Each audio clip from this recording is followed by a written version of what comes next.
رمضان ہمیں کیا کر رہا ہے؟ رمضان ہمیں یہ بتا رہا ہے کہ تم اپنے اندر اتنا حوصلہ تو پیدا کرو کہ کچھ ٹائم اپنے نفس کو بھوکا رکھ سکو، کچھ ٹائم اپنے نفس کو پیاسا رکھ سکو، کچھ ٹائم اپنے روح کی طرف توجہ دے سکو، اپنے قلب کی طرف توجہ دے سکو۔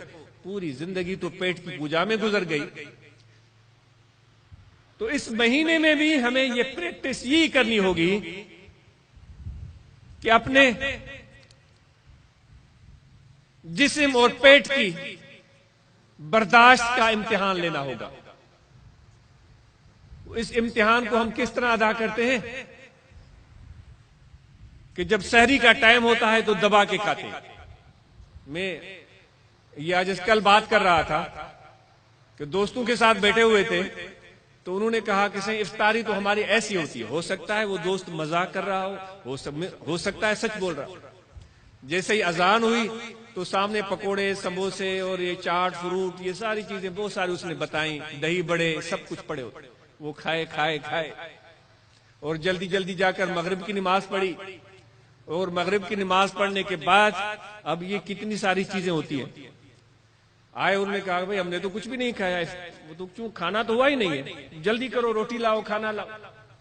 پھر وہ پلیٹیں آ گئی، رکابیاں آ گئیں، سالن، شوربہ، مرغیاں، ساری چیزیں آ گئیں، ٹکے آ گئے، وہ خوب کھائے، دبا کے کھائے، اتنے کھائے کہ وہ گر گئے، وہاں پر اٹھنے کی طاقت نہیں۔ ہم کہہ رہے ہیں کہ رمضان میں ہم کچھ سیکھیں گے۔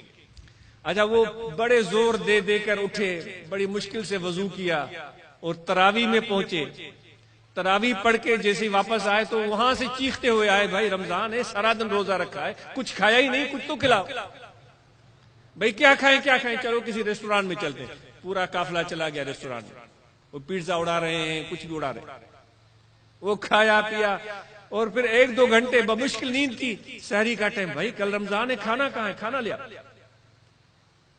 تو ایک سندھی میں کہتے ہیں کہ بھائی میمن لوگ جو ہیں وہ آٹا بھی تول کے کھاتے ہیں، تو فقیروں کو عرض ہے کہ عام دنوں میں جتنا آپ آٹا کھاتے ہیں وہ بھی تول لیں، اور جو رمضان میں جتنا آٹا کھاتے ہیں وہ بھی تول لیں، کہ رمضان میں آٹا زیادہ کھایا گیا یا عام دنوں میں آٹا زیادہ کھایا گیا۔ اگر رمضان میں یہ حال ہے ہمارا تو پھر یہ کیسا رمضان؟